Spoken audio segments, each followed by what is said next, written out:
ianareo rehetra mpanaraka zao fandarana izao, arabana ihany koa isika vahoaka malagasy tsiraray avy isa matan'olona. Hoy aho aminareo, tsara Andriamanitra, tena tsara mihitsy izy. Zany no antony natogany Davida nilaza ao amin'ny Salamo 4:3-5 hoy izy, andramo ka izaho fa tsara Jehovah, sambatra, tena sambatra zay olona mialoka aminy. Ry mpiany malalo, tiako mba ho tsapanao ny famarina zany teny ambarako aminao aminareo zany. Zay aloha ny amin'iny fa anao iray miaraky isika izay fiangonana RHEFI Androndrakely zay mpikambana ao amin'ilay atao hoe CEM no iaraka hira aminareo amty androandroany ity. Aorina zany hira iarantsika manao zany de ivavaka isika ara-metraka an'izao fandarana izao eo an-tanan'Andriamanitra, mba ho tain'Andriamanitra ka ho fahasoavana ho anareo sy ho ahy ny fandarana. Ka dia andao ary tompoko iaraka anao hira isika.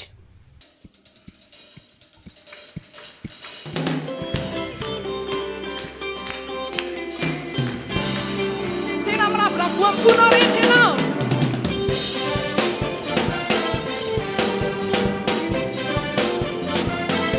Daontsika rehetra mihitsy ny ara-entanentana etsika androany, satria eto ilay Andriamanitra mahery tompontoko sy mpanjaka ny mpanjaka.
Eny azy, sorana ny tompo tam'izay fiarantsika niaraka nanao hira izay. Andao azy ivavaka ka ametraka an'izao fotoana izao, an'izao fandarana izao eo an-tanan'Andriamanitra. Andriamanitra raha eo, ianao no la izy hatrizay, ko mandrakizay. Misaotra sy makasitraka anao aho no ny fahasoavanao lehibe, no ny famindraponao ihany koa, ka nomena tombonandro avelomana tahako zao. Ary amty androandroany ity dia afaka mizara ny fahasoavana zay fa nomenao ahy ho an'ny olona rehetra ny mpanomponao. Ary isaorako ihany koa ny famakianao sahady andre olona zay fa iopototry ny fahita lavitra amty androandroany ity. Saorana ny anao Andriamanitra, fa Andriamanitra tsara sady mpanao tsara ianao. Eo an-tananao any zavatra rehetra amin'ny anaran'i Jesosy. amen. Ry avalo lay Andriamanitra zay ambarako aminao androany, lay antsoina hoe rainy Jesosy Kristy sady raintsika kristianina ihany ko, dia tena Andriamanitra, tena Andriamanitra. Ary Andriamanitra azo iankihinana sy ianterana amy lafanjavatra rehetra mihitsy izy. Izy no ambarany mpanao salamo hoe mpamonjy mora azo indrindra amy fahoriana izy. Andao vakitsika ny teny milaza zany ao amy salamo 150 ka ny 1 sy ny 2. Vakina amin'ny anaran'i Jesosy ny voasoratra. Salamo 150 sy 2 arao tsara. Andriamanitra no aro sy hery ho atsika, mpamonjy mora azo indrindra amy fahoriana izy. 2 arao tsara. Koa izany no tsy atahorantsika na de ho levina aza ny tany na mifindra ho ao anatin'ny ranomasina aza ny tendrombohitra, na mirondroana sy misamboaravara aza ny onjany, ka miororo ny tendrombohitra noho ny fisavokany. Ho an'ity lehilahy ity zao, lay lehilahy zay naloritra n'io salamo 150 sy 2 io, Korahita no anarana. Anisan'ireo olona natsapa ihany koa izy hoe tsara Andriamanitra. Natsapa izy fa tsy manary ny olona manompo azy Andriamanitra, sady mahavoavojy ny olony ao anatin'ny faterena Andriamanitra. Ianao ingeny témoignage nataon'ity lehilahy atao hoe Korahita ity salamo 150 sy 2 de mazava be mihitsy ny fijoro vavolombelona nataony. Mpamonjy mora azo indrindra amy fahoriana Andriamanitra, efa nandalo fahoriana teo amy fiainana izy, teo ny olona rehetra velony eto ambony tany ety, fa tena tsapany ary ritany, fa tena namonjy azo tokoa Andriamanitra nanolona fahoriana zay nanjo azy. Ary zany no ato matoka azy na samy joro vavolombelona na samy teny hoe no zany antony zany no matoka atsika ianareo, ho ny mpanao salamo Korahita no anarana, mba tsy atahotra mihitsy na inona zava-misy na inona zavatra mitranga. Koa izany no tsy atahorantsika na do levina aza ny tany, hoy ny mpanao salamo Korahita. Koa izany no tsy atahorantsika na de mifindra ho ao anatin'ny ranomasina aza ny tendrombohitra. Zany hoe misy zavatra mitranga tsapoziny eto ambony tany ity, zavatra tsy fahita, de tsy tokony atahotra mihitsy isika, satria ny Andriamantsika de mpamonjy mora azo indrindra, hoy izy. Ary na de mirondrona sy misamboaravoara aza ny onjan-dranomasina, tahaka andreny hoe misy tsunami reny, de mbola mampahery any izy hoe tsy misy tokony atahorantsika, satria mpamonjy mora azo indrindra ny Andriamantsika. Ary na miororo aza ny tendrombohitra noho ny fisavokany, de mbola izay ihany, hoy ny mpanao salamo Korahita no anarany, tsy misy tokony atahorantsika mihitsy, satria mpamonjy mora azo indrindra izy. Eny, na de zao zay mitoro ny tenin'Andriamanitra aminareo zao aza, dia natsapa fa tsara tokoa Andriamanitra, ary natsapa ihany koa fa Andriamanitra azo iankihinana sy Andriamanitra azo ianterana izy. Betsaka ngery havana malala zay olana sy zay ady nahatreko zay efa 10 taona mahery azy zao, fa de zay betsaka reo olana sy reo ady nahatreko taolata zay 10 taona mahery ny anoko teto ambony tetany ety zao.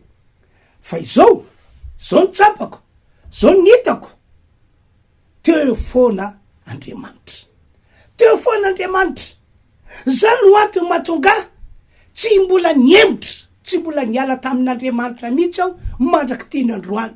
Ary zany no antony mahatonga say manetana anareo zay mahita sy mandre ahy mba eritreritra ny momba an'io Andriamanitra io, ary indrindra ny eritreritra nitodika any aminy am'izao fotoana zao. No zany miantso anao aho, manasa anareo rehetrarehetra tsy misy avahanao. Voalohany, mino fa misy Andriamanitra riavana, tsy ary ange zao rehetra zao e, ary tsy nisy ange zao rehetra zao e, raha tsy teo Andriamanitra. Faharoa, aoka hitodika aminy am'izay ianao, asa mitady lalana hafa na hery hafa ametrano fitokisana intsony, asa mitady an'izany lalana hafa zany na hery hafa zany intsony ianao hoe zany ndray ny mbola ametrano fitokisana na hoe iankinanao sy anteranao. Fa ka hoe izy Andriamanitra le nahary an'izao rehetra zao, lay napisa an'izao rehetra zao, aoka izy ihany no ekanao ho Andriamanitra, ivavahanao sy ho Andriamanitra tomponao, ary Andriamanitra iankinanao sy ianteranao manomboka am'ty androany ity. Tsy ho disy fanantenana izany ianao riavana malalo, raha miroso am'izay dikana nambarako zay. Tsy anenenanao ihany ko ny fanapaha-kevitrao, araka le nany tanako teo hoe minofa misy izy, sy lay hoe aoka hitodika aminy ianao, ary ny hoe aoka izy ihany no ekanao ho Andriamanitra ivavahanao sy Andriamanitra tomponao, ary Andriamanitra iankinanao sy ianteranao amin'ny androm-piainanao rehetra. Faefatra, fatelo safady, minoa Jesosy ho mpamonjy ihany ko ianao. Efa nambarany anjely nge, ary tsy diso mihitsy fanambarana nataon'ny anjely tamin'ny fotoan'andro natongavany Jesosy tety ambony tany. Hoy izy, aza matahotra fa indro milaza teny sy mafaly aminareo aho, fa mpamonjy no teraka ho anareo anio ao amin'ny tanàna Davida dia Kristy Tompo. Ary raisy Jesosy hiditra sy toetra ao anatinao. Jesosy mantsy ny lalana nataon'Andriamanitra, ary lalana ahafahan'Andriamanitra mandray an-tanànanao. Jesosy ihany ko ny lalana ahafahanao ahafantsika zanak'olombelona mifandray amin'Andriamanitra le nahary an'izao rehetra zao.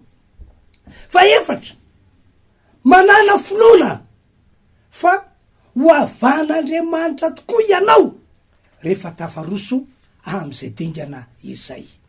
Ho avan'Andriamanitra mba tsy hitovy amin'ny olona rehetra.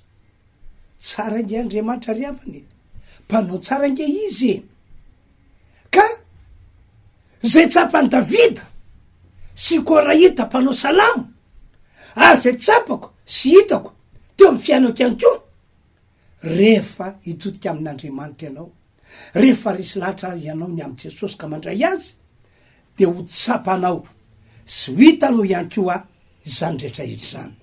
Tianao Andriamanitra riavana malala, tena tianao izy.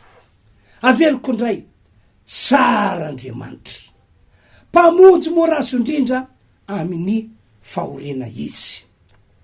Fa zao ihany ko, Andriamanitra mahay manao tsy misy ho misy io Andriamanitra io, ary Andriamanitra mahay mampitombo ny eo an-tanana io Andriamanitra io. Tena maneho izany amin'ny fotoana tsy apozinao mihitsy io Andriamanitra io, rehefa hitany fa tena ilainao zany teny ambarako izany. Manamarina izany zao ny tantaran'ny famoronana. Hoy ny Baiboly ao amin'ny Genesisy ao, toko voalohany, 2:7. Andao nge vaketsika voasoratra, Genesisy toko voalohany, 2:7. Ary ny tany de tsy nisy endrika sady foana, ary raisina no tambony lalina. Tsy hay zay fomba ilazana an'izao tany aloha, fa ivoasoratra io hoe tsy nisy endrika sady foana, ambony zany aizina no tambony lalina. Ary ny fanan'Andriamanitra nanomba tamin'ny rano, nanomba tambony rano, adiny fatelo ary Andriamanitra nanao hoe misy mazava de voasoratra io dia nisy ny mazava. Hitanao fa zavatra tsy nisy aizina tambony lalina ao ny baiboly tsy nisy endriky sady foana zao tany aloha tany kanefa hoy Andriamanitra aveo hoe misy mazava dia nisy ny mazava. Napisy ny tsy misy tamin'ny alalan'ny teny nalokan'ny vavany io Andriamanitra io.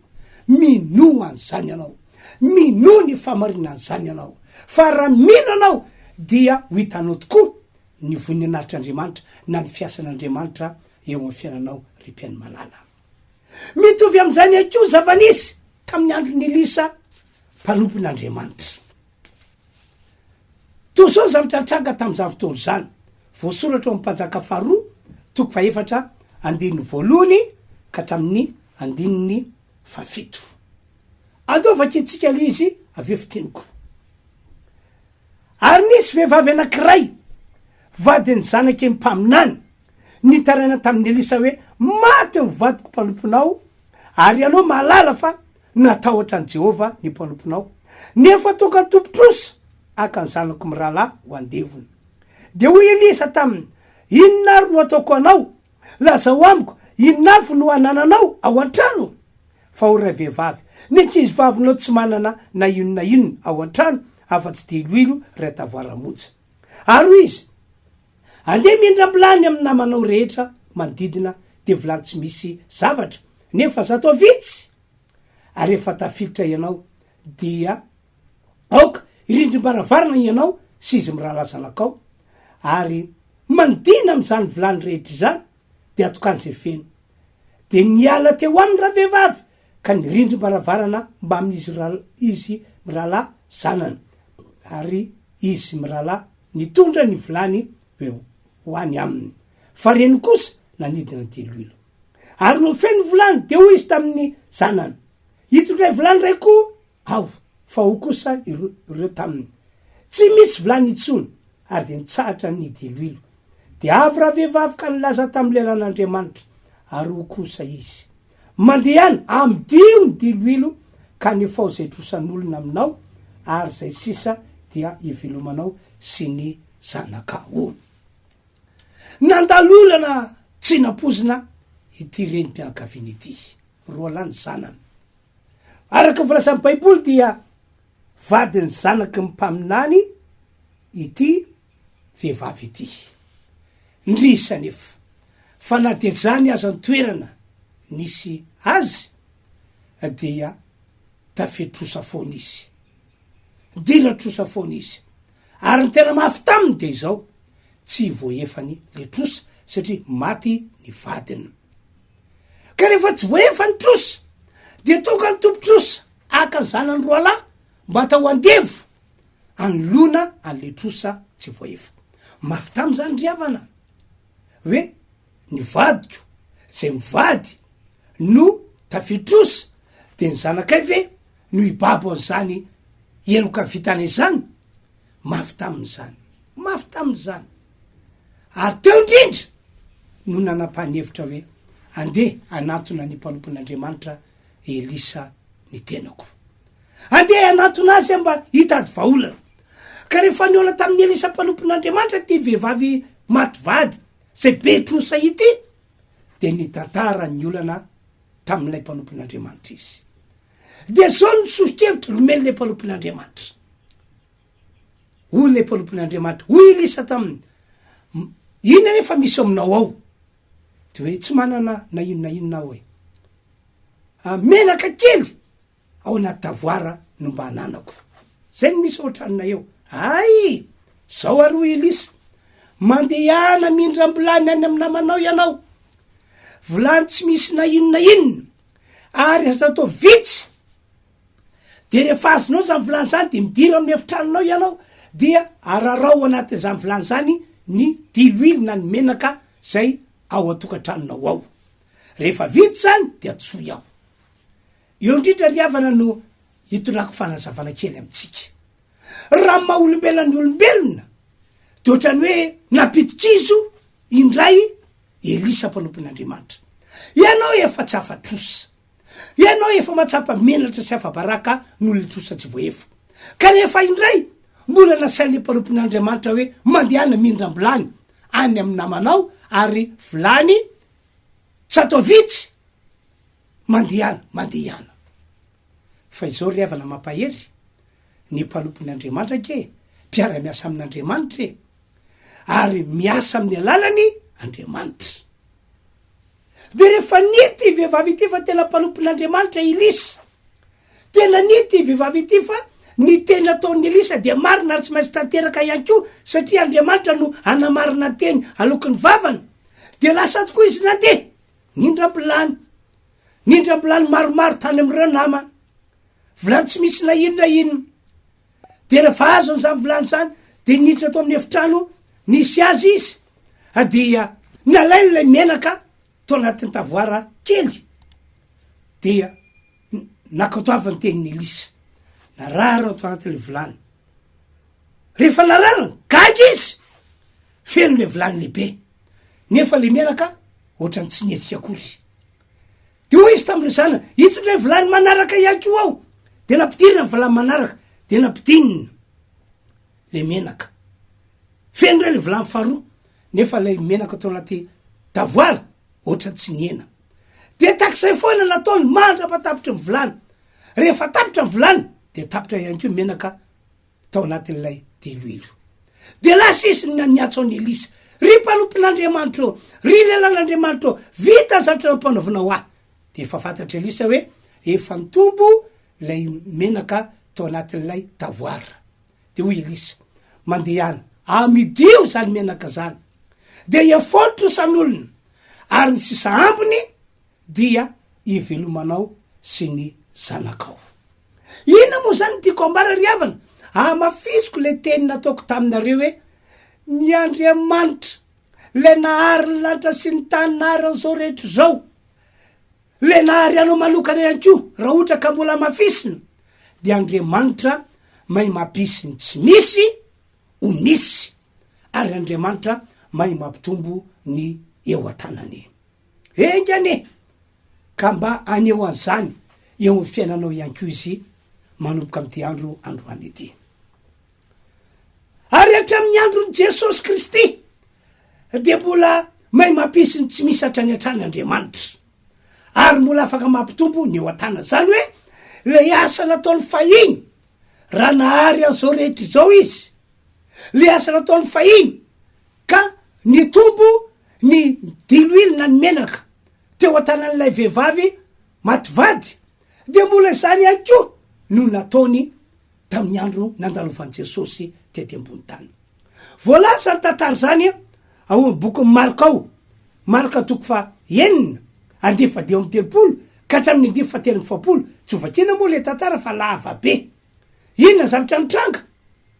Ho Jesosy tamin'ireo mpianatra ome sakafo reo olona be dehibe reo, de reo mpianatra kosa nianana ary navita ny teny hoe mpampianatra o, tsy misy na inona iny aty aminay, mofo 5 sy trondro anakiroa fotsiny aty aminay, avita inona moa zany manoloanandreo olona be dehibe reo? Eto aty amiko zany ho Jesosy. Ka rehefa netiny mena Jesosy le mofo 5 sy trondro anakiroa de natao ny fisaoran'Andriamanitra taorina ny fisaorany akory za magaga ry havana, fa rehefa nizarena le mofo sy le trondro dia navikolona mihoatra ny 5,000. Tena magaga ny Andriamanitra ry havany. Zay no mahatonga ny teny terem-boalohany hoe ny Andriamanitra zay ambarako aminareo zao lay antsoina hoe Rain'i Jesosy Kristy sady raintsika kristianina, de Andriamanitra mahay mampisy ny tsy misy ho misy ary Andriamanitra mahay mampitombo ny eo an-tanana. Fa keo le Marka 9:5-7 ka hatramin'ny 5:7 rehefa aveo. Ry mpiany malalo, tsara Andriamanitra, mpamonjy mora azo indrindra amin'ny fahoriana izy, azo ankihinana sy anteherana amin'ny lafin-javatra rehetra izy, ary vitany ny mitay anao raha toka azo tokoa ianao. Averiko indray hoe vitany io Andriamanitra io ny mitay anao raha toka efa azy tokoa ianao. Ohatra, raha tsy anasa ianao am'izao ory izao am'izao taona diavitsika izao mahavita manome asa anao izy fitahiny izany ivavaka ho anareo aho amy famaranana mba anamarina zany teny alokon'ny vavako zany Andriamanitra vitany manome asa anao satria Andriamanitra mahay mampisy ny tsy misy izy mahay mampisy ny asa saza ho anao izy raha kely ny eo an-tananao kely ny volanao na kely ny sakafonao ny mampitombo zany ry havana malalo tsy milaza anganoangano aminareo na rirarira aminareo na hoe be resaka fa ny mampitombo zany eo an-tananao Andriamanitra izy ry havana ka tsy sarotra mihitsy zany tsy sarotra am'zany manana fomba maro entina anatanterana zany izy tena tsy takatresana manieritreritra ny lalana zay lalana maro be entin'Andriamanitra mampitombo ny eo an-tananao zay ilay antsonony mpivavaka ankehitriny hoe fitahina any boky Jeremia 2:3 ande 7 de zao mihitsy voalaza baiboly zao voasoratra indro zao no Jehovah Andriamanitra ny nofo rehetra mo misy magaga zay tsy saingy atao va ny tompany amindra fo amitsika rehetra zay nanaraka zao fandarana izao ivavaka ho anareo aho raha mety mandoli anao na ihany ko apetra ny fona tananao ivavakatsika Andriamanitro ianao no la izy hatrizay ko mandrakizay misaotra sy makasitraka anao aho ny amin'ny afatra nampitoranao ateo androany mamindra fo am'ireo olony ireo anao Andriamanitra ka marino eo ny fiainana ny teny nambarako teo aoka tena atsapa famaky anao ny tsiraray vesabatan'olona ka ino fa marina ary tanteraka tokoa le teny nambarako teo androany azy ho andreo zay tsy anasy aoka mangy azy anao aoka mindra fo aminy anao ka anao mifahagagana eo fiainana mahay manome asa saza ho azy anao satria Andriamanitra mahay mampisy ny tsy misy ho misy anao Andriamanitra mahay mitazy anao ka de ety io famelomatena zay ataon'io sotra re malalo ny marary kosa amy ty androandroany ity sitraniko amin'ny anaran'i Jesosy esoriko amy tena ny olona ny heriny aretina sitranina amin'ny anaran'i Jesosy izy miala daholo zay rehetra mety karazana aretina na inona omenanao Andriamanitra ny dera sy ny atsara ny voninahitra anio ampitsoary mandrakizay amin'ny anaran'i Jesosy amen de ny teniko farany ho antsika mpanaraka zao fandarana izao manasa anareo zahay fiangonana RHEFI Androndrakely tongava tompoko tongava ao amin'ny fiangonana RHEFI Androndrakely isiky ny Alahady fa ny fitaom-pivavahana trianao ao de inoko ary tomoko anao ino fa tena misy herin'Andriamanitra miasa ka tonga ny famangin'Andriamanitra ho tsapanao ka ny toroteny ataonay eo de ho amarin'Andriamanitra tokoa tongava tompoko reo voasoratra reo ny fandaram-potoana amin'ny 9 maraina na amin'ny 8 maraina na 10 maraina na amin'ny 12 atoandro na amin'ny 2 ora tolakandro ny fitaom-pivavahana ataonay eo misy hatrany ny vavako any marary ka dia mirary soa miraha fahasoavana ho antsika rehetra tompoko amanaraka indray